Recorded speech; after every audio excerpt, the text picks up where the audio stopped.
చిన్న సెంటిమెంట్ ఉంది. ఎప్పుడు నేను గ్యాప్ తీసుకున్న తర్వాత నాకు ఎప్పుడు ఒక మంచి సినిమా వచ్చింది. ఉదాహరణ 2 సంవత్సరాలు గ్యాప్ తీసుకున్న తర్వాత సత్యం వచ్చింది.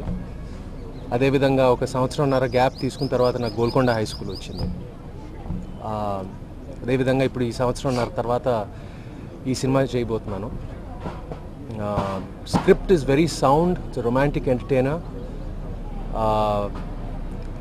నా క్యారెక్టరైజేషన్కి వస్తే నేను చాలా కొత్తగా ఉంటుంది. ఆల్మోస్ట్ నేను ప్రేమ కథలో చేసిన తర్వాత అప్పటి నుంచి ఇప్పటి వరకు ఇలాంటి క్యారెక్టర్ కొంచెం ఎక్స్ట్రీమ్ మాస్ టచెస్ ఉంటాయి, ఎక్స్ట్రీమ్ క్లాస్ టచెస్ ఉంటాయి. ఎప్పుడు నేను చెయ్యని విధంగా, ఇప్పుడు యాక్ట్ చేయని విధంగా చేయబోతున్నాను ఈ సినిమాలో. మెయిన్ విషయం ఏంటంటే నాకు కీరవాణి గారితో పనిచేయాలని ఇప్పటి నుంచో నా కోరిక. Is one of my favourite music directors in this country. And ఆ అదృష్టం నాకు దక్కటం నిజంగా చాలా సంతోషంగా భావిస్తున్నాను. అండ్ నేను అసలు ఏ మ్యూజిక్ రికార్డింగ్ దేనికి అసలు నాకు ఏమీ తెలియదు. ఎందుకంటే ఆయన చేస్తున్నారు కాబట్టి నేను అసలు ప్రశాంతంగా ఆ ఫీలింగ్ ఉంది that I'm just going to have wonderful music for this film. And more than that excellent re-recording, because it's romantic entertainer. It's romantic అంటే కామెడీ ఉన్నా కూడా చివరిలో ఫీల్ ఉంటుంది సినిమాలో. అండ్ ఆ ఫీల్కి జస్టిస్ చేయగలిగిన మనిషి ఓన్లీ కీరవాణి గారు అని మీకు అందరికీ తెలుసు. చందు గారితో పనిచేయడం చాలా సంతోషంగా ఉంది. And I hope we can at least surpass the level of Madhumasam. 100% I think we will do that. And producer garki and the whole team, Madan garki, Kanchi garki, just wishing all of us good luck. ఆనలుగురు cinema అంటే నాకు చాలా చాలా ఇష్టం అండి. చాలా అరుదుగా వస్తుంటాయి అట్లాంటి సినిమాలు.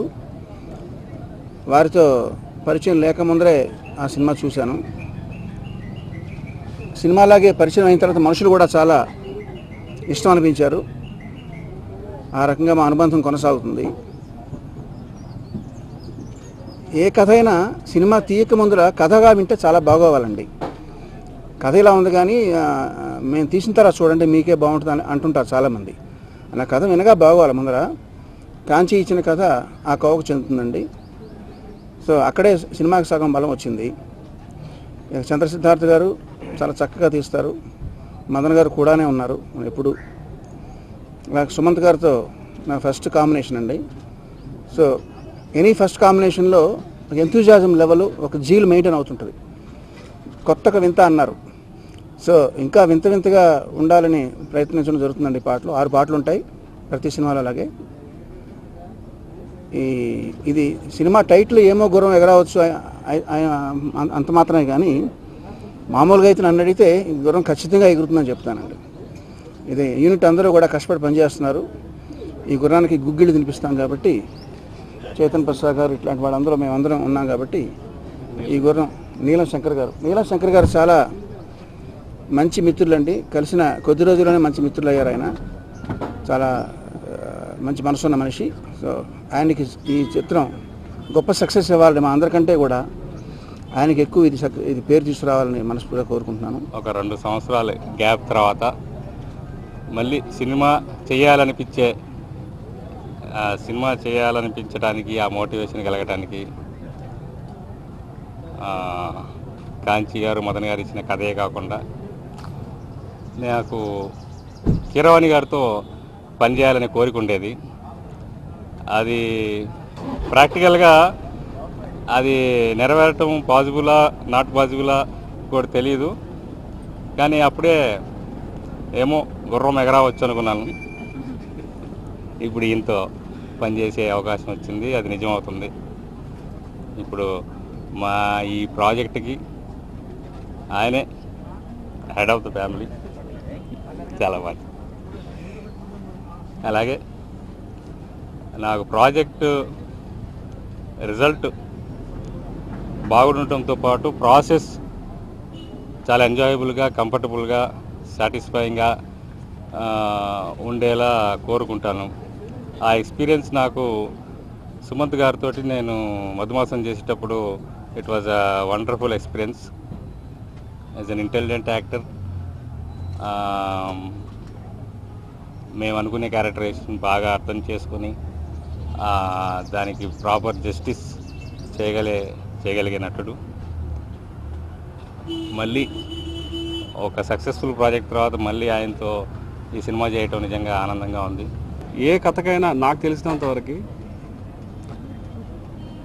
కొన్ని విచిత్రమైన క్యారెక్టర్స్, వాటి స్వభావం, పాత్ర యొక్క స్వభావం ఎప్పుడైతే ఇన్నోవేటివ్గా ఉంటుందో ఆ కథ కూడా గొప్పగా వస్తుందని నా నమ్మకం, నా పర్సనల్ ఎక్స్పీరియన్స్ అనమాట. మామూలు అంతా ఇప్పుడు ఏ నేపథ్యం తీసుకున్నా సరే అమ్మాయి అబ్బాయి ప్రేమించుకున్నారు, వాళ్ళు ఎలా కలిశారు అనేవే కథలు, అవే ప్రేమ కథలు. వాటిలో కొన్నిట్లో నేపథ్యం వేరుగా ఉంటుంది అండ్ బ్యాక్డ్రాప్, వాళ్ళు తీసుకున్న బ్యాక్డ్రాప్ ఆర్ సంథింగ్. బట్ ఈ ఏమో గుర్రం ఎగరావచ్చులో పాత్రలు అంటే ఆ హీరో హీరోయిన్ వాటి స్వభావం అవి ఖచ్చితంగా అందరిని అలరించేలాగా ఉంటాయి. వాటి వల్ల కథ చాలా గొప్పగా వచ్చింది. నాకు 2 సంవత్సరాలు కాంచి గారు సవాసం వల్ల యాక్చువల్గా నేను చాలా ఎడ్యుకేట్ అయ్యాను అనిపిస్తుంది చాలా విషయాల్లో. అతను ఒక రకంగా ఎన్సైక్లోపీడియా అని చెప్పాలి. తను మామూలుగా లో ప్రొఫైల్లో కొంచెం తక్కువ మాట్లాడతారు. పరిచయం అయితే తప్ప తన యొక్క విశ్వరూపం, తన నాలెడ్జ్, తన లాజిక్, ఆ సినిమాల పట్ల తనకున్న ప్యాషన్ ఇవంతా కూడా ఈ 2 ఇయర్స్లో నేను చాలా సందర్భాల్లో చూశానన్నమాట. సో ఆ కథలో నేను కూడా కొంత భాగస్వామ్యంగా ఉన్నందుకు నాకు చాలా సంతోషంగా ఉంది. ఒక పాజిటివ్ ఫిలిం చూసిన హోప్ వస్తుంది. అలాగే హీరో క్యారెక్టర్ ఎప్పుడైతే సినిమా పూర్తయితే మనం అలా ఉండాలి అనే ఫీలింగ్ అందరికీ కలుగుతుంది. ఎంత సామాన్యులమైనా సరే మనం ఎప్పుడు కంపారిజన్తో బ్రతుకుతూ మన యొక్క అస్తిత్వాన్ని కోల్పోతుంటాం. అలా లేకుండా మనంగా బ్రతకచ్చు అనేటువంటి ఒక మంచి పాజిటివ్ హోప్ ఇస్తుంది ఈ ఫిలిం. సో ఇలాంటి స్క్రిప్ట్ తెరకి ఎక్కించడానికి సిద్ధపడ్డ నా మిత్రులు, నాకు తనతోటి అంటే నేను రిలేషన్కి నేను పేర్లు పెట్టలేను కానీ బట్ స్నేహితుడి కంటే బ్రదర్ కంటే ఇంకా ఎక్కువైన ఈ ఎంటైర్ ఈ ఫ్యామిలీ మెంబర్స్ కానీ నా మిత్రుడు నీలం శంకర్ కానీ కేవలం ఈ స్ట్రాంగ్ టీం వల్లే మేము ఇంత చాలా గొప్ప ప్రాజెక్ట్, గొప్ప అవుట్పుట్ ఇస్తామనే ప్రామిస్ చేయగలుగుతున్నాం మీకు. కథగా ఈ సినిమా చెప్పాలంటే ఒక చిన్న లైన్గా చెప్పాలి అంటే ప్రాగ్మాటిక్గా మెటీరియలిస్టిక్గా ఆలోచించే అమ్మాయికి, ఇంపల్సివ్గా లైఫ్ లీడ్ చేయాలనుకునేటటువంటి అబ్బాయికి మధ్య సాగే చిన్న రొమాంటిక్ కామెడీ అండి ఇది.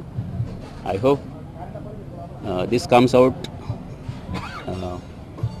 ఎ గుడ్ మూవీ అండి. అండ్ మీరందరూ కూడా ఎంజాయ్ చేస్తారని అనుకుంటున్నా. I hope all the best for our team అండి.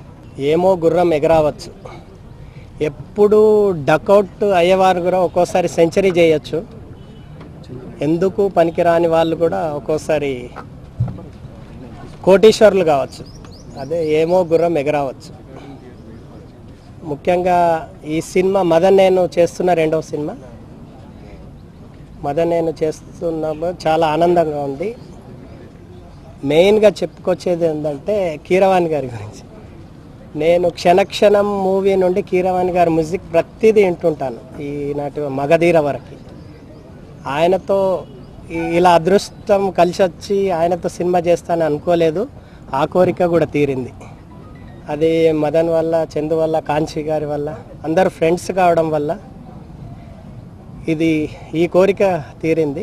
ముఖ్యంగా సుమంత్ గారిని నేను ఫస్ట్ టైం కలిసినప్పుడు ఎలా ప్లాన్ చేస్తున్నారండి అది అన్నప్పుడు, మేము అమెరికాలో 2nd షెడ్యూల్ ప్లాన్ చేస్తున్నాం అన్నప్పుడు తను ఒకటే అన్నారు, చూసి చేసుకోండి, మరి అక్కడ అమెరికా అంటున్నారు కదా అంటే ఆయన ఒక ప్రొడ్యూసర్స్ మనిషి అని నాకు అలా హీరోలు కూడా ఇలా ఎంకరేజ్ ఇస్తారని ఫస్ట్ టైం తెలిసిన క్షణాలు.